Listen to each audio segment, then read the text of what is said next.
evening, good night, and good morning, everyone. This is update for June 19, 2022, day 116 of the war, end of the date update. So, for those who are just want to know what's going on the front lines, there are no changes in the front lines. There's intense fighting going on around Popasna area in Severodonetsk. But we'll get there once we switch to frontline walkthrough. So first of all, in terms of strategic issues, Ukrainian Ukrainian command or Ukrainian military command, whatever you want to call it, they announced a couple days ago that Ukraine lost about 400 tanks from the beginning of the war, then 700 artillery pieces, and then 1,300 infantry support vehicles. The infantry support vehicles this is BMP 1, BMP 2, BTR, all of that. So that is sort of not huge loss, not a problem at all in general. They sort of more, from our view, they are more liability than actually support. The real problem is actually in 700 artillery pieces. And in general, their assessment. Sorry, I want to add a little bit more color. Their assessment that Ukrainian army lost about 50% of the heavy equipment, meaning heavy weapons, since the beginning of the war. So the loss was now about 700, and this is at face value, right? There could be a little bit more. For sure, it's not sort of a precise number, but plus minus. Directionally it's correct, let's put it this way, so we can use it as sort of basis for analysis.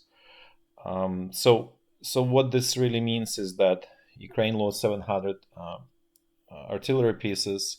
It received probably close to 200, and so there is missing 500. So that's significant sort of loss, and ability to defend is obviously diminished, right? So that's situation on Ukrainian side in terms of Ukrainian artillery, because as we discussed many times, artillery is the key for this war, and that's what's driving the fighting, generally speaking, everywhere. And specifically, the problem is in domination of Russian artillery. And let's actually look at how it actually works. Sorry. So now let's actually look at the Russian. Let's actually look how it used to be. That's how it's still used, and sort of like old-fashioned way of how artillery works, right? So let's say you have some self-propelled howitzer. In this case, it's Gvozdika. It's 122 millimeter gun. The length of the barrel is 35 calibers. So the maximum range is 15. Let's say it's 15 kilometers, right? Some Russian military sources say 17. Realistically, it's 15 kilometers. And the way you kind of like, okay, you shoot and you really don't know if you hit anything or not, right? So you need, for that reason, you always need forward artillery observer, and this is just example of one of the devices that they use. There's many variations of those, and there are much older ones that use sort of from a Soviet time. This is one of the most modern ones here. So Russian forward artillery observers don't really have, we're not even aware of that they have anything like this. It's much more simpler from Soviet times. But what this really means is the observer has to be literally on the front line, and in many cases actually even try to get into gray zone as far as possible, and they get easily killed because you obviously, if you go into gray zone, the chances of dying extremely high, right? So for that reason, correcting the fire, so let's say you shoot to like 10 kilometers or something, and you 5 kilometers behind the line, you really don't know, did you get there, you need to make adjustments, right? Because there is dispersion when you shoot shells. There is significant dispersion starting from about 10-kilometer range, and even before 10 kilometer is still significant dispersion. So it's actually pretty difficult to hit the target in this way. For that reason, the way, let's say, in the World War II, World War One, the way it was done, is just you accumulate a lot of artillery pieces per 1 kilometer of the front line. In sort of standard sort of Soviet approach was during World War II, it was like 200 to 400 artillery pieces per 1 kilometer of front line, and you just saturate, right? You just create like this, like a moon landscape, and that's how you do it. And this is what's partially being done by Russian army, because they have a lot of this Vazdikas, and they actually, so they use a lot this artillery observers, right? So that's sort of, that's a problem, but that's sort of the old school way. And you can kind of, and we just kind of want to explain you, this is kind of like how part of our Russian artillery works, right? The sort of lower caliber, like 122 millimeter. Now let's actually move a little bit up to 152 millimeter self-propelled howitzer and just general howitzers. So here in this case we use Sta-S. This is sort of one of the, this is actually the main one. Well, actually there's another one that's older, and we'll discuss, we'll do review in some time of the Russian artillery, so everybody better understands, and actually what Ukraine has right now, but not today. But basically this one can shoot up to 30 kilometers, let's say 29 kilometers, 30 kilometers range. The way it actually works, and which that's what really makes Russian artillery very dangerous, is it actually paired all of these artillery units. They have in their own organizational structure dedicated UAV or LAN-10. We discussed this sometime in May, I believe. We reviewed their LAN-10, and this is actually excellent UAV in our assessment. What it does, it can fly autonomously for up to 16 hours, right? So it basically like flies around the battlefield and spots their valuable targets in the Ukrainian rear, right? And the height is about 3 to 5. It can go as high, altitude of this is about up to 5 kilometers. So essentially, regular infantry cannot do much to it, and the only way to shoot it down is actually anti-aircraft man-held rockets. But that's kind of expensive. You don't have them as everywhere, but they fly all the time. They literally like sit over the battlefield. So what happens is they have a cameras, and including infrared cameras. So they scan battlefield, they spot the target, and then immediately they send signal to Star, and within like at most 60 seconds you have artillery shells hitting around the target. But because this UAV observes the hits, so then it sends like a feedback loop, right, to back to them Star, and says like, okay, it's overshoot, undershoot. So then it corrects, and then eventually within 2-3 shots, maybe 4 at most, they able to either hit very close or damage the target and sometimes kill, right? Because there is still dispersion, so it's still hard at long distances, right? But let's say we do it like at 10 kilometer, 15 kilometer range, right? So essentially, you turning this relatively imprecise artillery piece into basically sniper rifle, right? And so that's what makes this pair is extremely dangerous. And the more important is that this UAV is embedded within artillery units, so nobody can take it from this artillery unit, right? Then infantry cannot take it, their whatever higher command cannot take it. So it's just there just for them. So that's what really another strength of it is. This is totally dedicated for this particular artillery unit. Nobody can have it. And this is obviously part of it is a problem that then Russian infantry doesn't have any tactical UAVs, and they suffer quite a bit from that. But that's separate sort of issue.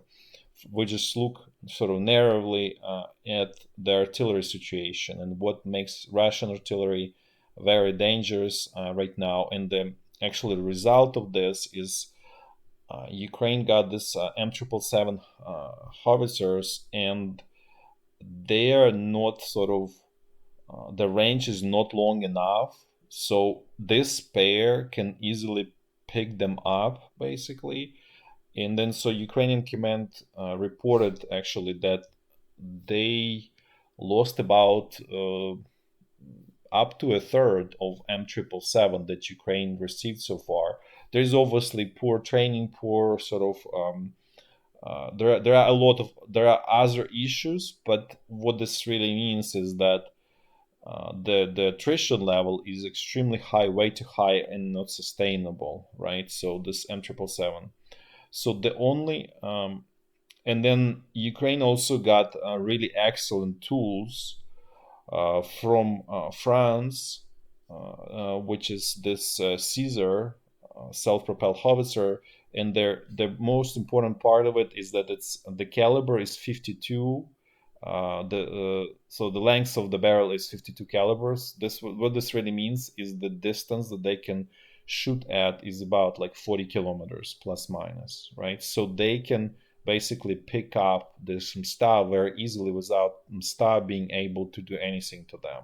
And this is only so far two types of equipment that Ukraine has. Is this one is Polish crab? Ukraine has 18 of this, and then Ukraine has a 12 Caesars, and then recently when Macron came on June 16th, he promised 6 more. So Ukraine will have 18 of this, and was actually very great help. This is exactly piece of equipment that Ukraine needs. The only problem still with all of this that you have sort of tools for the business, but Ukraine does not have good quality long distance UAVs that can like sitting up in the sky at the altitude of similar to Orlan. Basically, there's no good equivalent of Orlan 10. So therefore, there's no good like integration. There's no this piece that helps you to correct the fire. There are some, and they being used, but this is more like Ukraine has like whatever 10 of something. We don't even remember, but they are not able. None of them is flying for 16 hours, not even close. At most, like 1-2 hours at most. And that's a problem. And the second problem is they are not sort of organizationally embedded within the artillery unit, right? It's more like, hey, someone else has it, like here, use it, and it's basically you cannot really sort of do it in a focused and organized way. So this is kind of like a problem still for Ukraine, is to basically recreate mirror of this Russian artillery system. We would call it even a system because you have UAV that's totally dedicated and organizationally embedded within the unit, and then you obviously have this artillery piece. So that's sort of like what Ukraine is facing, and this is because this is war of attrition. This will become critical in about probably 4, 5, 8 weeks, because the amount of the Russian artillery fire that it's able to produce sort of slowly but surely chews up Ukrainian army, right? And we discussed this. The Ukrainian army does not have strategic answer to that problem overall, right? So the strategic answer could be this, crabs and the Caesars, and then Ukraine probably will receive Panzerhaubitze 2000 from Germany and Netherlands, and the total will be 12 units. It's still very small number, 36 plus 12, what is it, 48? It's small number, but this can be used if, let's say, Ukraine want to change the situation on the battlefield, like sort of this very highly efficient artillery pieces should be used in a dedicated fashion to knock out as a counter battery, basically fighting, and to knock out this Russian Stas, right? If they knock them out, then picking up the rest, all of these Gvozdikas, which is sort of the base of the Russian artillery, then it's going to be much easier, right? Then it's not really hard to pick them up. But in the long run, if the situation stays the way it is right now, with this artillery, with Russian artillery domination, eventually, sooner or later, in this war of attrition, it will chew up Ukrainian army. Sounds very doomy and gloomy, but this is the sort of long-term trajectory of what's going on right now. And this is actually, there's another very sort of relevant sort of historical analogy for this is actually World War One and the fighting on the Eastern Front between German Empire and the Russian Empire. And there was sort of similar situation where the German Empire had advantage in artillery, in the quality and the number of shells, ammunitions, and all that stuff. And so, in a way, like this Russian Empire infantry was kind of like what is going on with Ukrainian infantry right now, right? It's being constantly shelled in a huge numbers by the German artillery at that time, and that lasted for actually a couple years, but eventually it sort of broke down Russian infantry to the point that was actually one of the reasons why there was sort of what helped to Russian Revolution to happen in February 2017. So we're not saying that this is going to lead to sort of like Ukrainian revolution or anything, but this can lead to eventually collapse of the front line. We're not saying it's going to happen in a week or probably not even a month. But if this war continues, obviously, if we look to, let's say, fall time frame, this will, and maybe even sooner. It's very hard to predict without having exact numbers. But let's say in about 8 or more weeks, this may lead to eventual collapse of the front line, because simply Russian artillery will do enough damage to destroy basically most capable Ukrainian infantry, and also to severely damage and destroy Ukrainian artillery, right? So Ukraine really needs to quickly, and it really means really quickly, find a strategic solution to this problem, because otherwise it leads to loss eventually, sooner or later, with probably huge amount of Russian losses. There's no question about that. But if we sort of project the path of this, this looks very very bleak and negative for Ukraine. So hopefully this little bit explains sort of importance of artillery, how artillery works this day in modern artillery, right? Why it's important. UAVs are super critical for artillery support, because they basically replacing this forward artillery observers, and they doing much better job of that. And second important part is, people are not in danger, right? You're not going into gray zone, and sometimes they go actually behind the enemy lines, and this both also actually works on Ukrainian. A lot of the reconnaissance action is actually driven by this, when each side tries to send forward artillery observers into each other's rear so you can hit the targets. And obviously valuable targets are, again, artillery, tanks, all of the heavy equipment is the most valuable target and gets shot at first. But then large groups of soldiers is another important target. So hopefully this explains a little bit what's going on in general and where strategically where this war may go unless there are quick and drastic changes, at least in this area. There is a lot of other changes that needs to be done for Ukraine to be able to successfully defend itself. But this is something that sort of stands out and the most urgent, most critical at this point.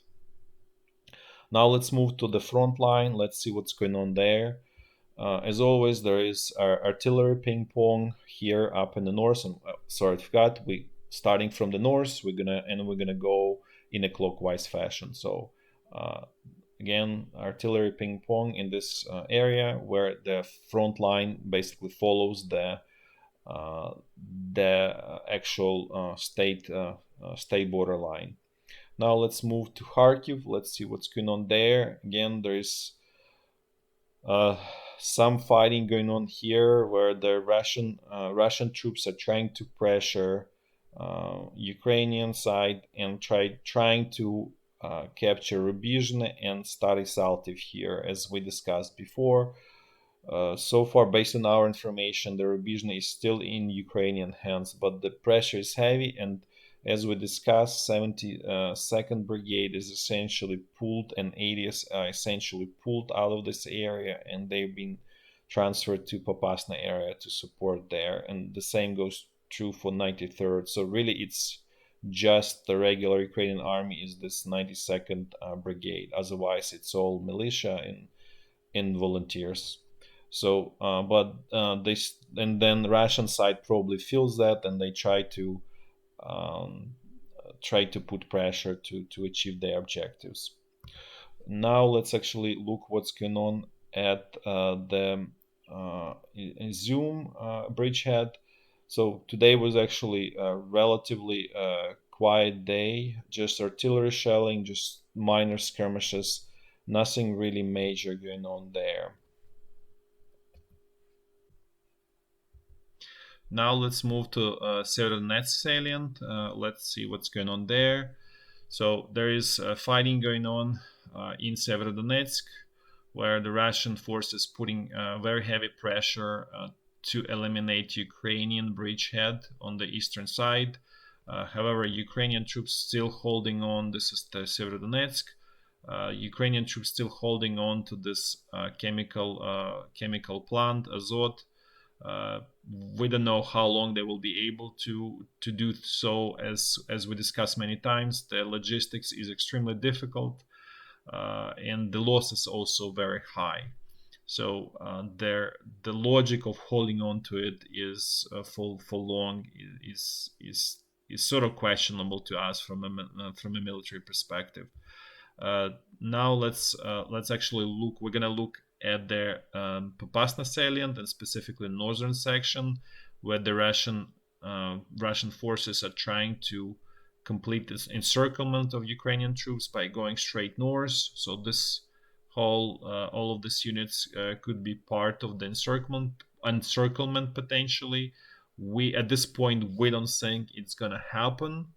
However, there is still a risk of there's you never sure of anything in the war. So let's actually look at their front line here. So again, there was heavy pressure here from Rubivka. Basically, the next objective is this village Mykolaiivka. So there were two-pronged attacks, one from Rubivka, apparently along this road that connects Mykolaiivka and Rubivka, and then there was attack from direction of Nerkove towards Mykolaiivka. So this at this point, this becomes the next objective, the immediate objective of the Russian forces. At the same time, they're putting pressure on Berestove and Bilogorivka here, as well as Yakovlivka. So essentially, they're trying to keep Ukrainian sort of troops everywhere under stress, so the Ukrainian command cannot move troops from sort of idle sections of the front line to where to areas where there is a lot of pressure, essentially. But the front line did not change, so Ukrainian forces were able to hold on to their position. Now let's look at the southern section of the Popasna salient, where the Wagner mercenaries operate and the First Army Corps operates, and where they attempting to create a small encirclement of Ukrainian troops here around the Novoluhansk and the power plant in this area. So, as we mentioned before, the Wagner mercenaries trying to close this bottleneck here and essentially trap Ukrainian troops at the power plant and in Novoluhansk. However, Ukrainian command brought in some reserves, so situation to Semyiria, to this village, because essentially that's a key village to supplying Ukrainian forces here, and so the advance of the Wagner mercenaries was stopped. The advance from the First Army Corps has been it wasn't sort of strong in the first place. Let's put this way. That's not the they made some progress by capturing this village Dolomitna and created this salient, but at this point the pressure from here is relatively minor. The most pressure is coming here from the Wagner mercenaries, but they have been stopped so far. Now let's move and let's see what's going on west of Donetsk. Here situation is frozen. It's just artillery shelling, exchange of artillery fire, and some minor skirmishes, but nothing really major here. Then let's look at what's going on at Zaporizhia front line here. Again, we're not even showing this wedge anymore in detail because situation is frozen. Essentially, everybody's digging in, preparing defensive position, exchange of artillery fire, reconnaissance action. Nothing really major here. The same is true for the Kherson bridgehead. Everything is here frozen the same way. So all of the forces, Russian forces that could be transferred, apparently also probably could have been pulled from here. In any case, the Russian side does not have enough resources to continue attacks, and Ukrainian side does not have all either, right? Because the Ukrainian side used to have here 14th Brigade, and it was pulled out of this area to the Popasna area. So this is just a closer look of this like sort of northern section of this Kherson bridgehead, where the Ukrainian army tried to do counteroffensive that didn't achieve its big goals. But as some of the viewer mentioned, from the get-go, there was no possibility to reach Nova Kakhovka with the troops you have here. We totally agree with that. It was sort of very daring attempt that was essentially kind of was known from the very beginning it's impossible to achieve. But nevertheless, they tried. Okay, thanks again. Until tomorrow. Bye-bye.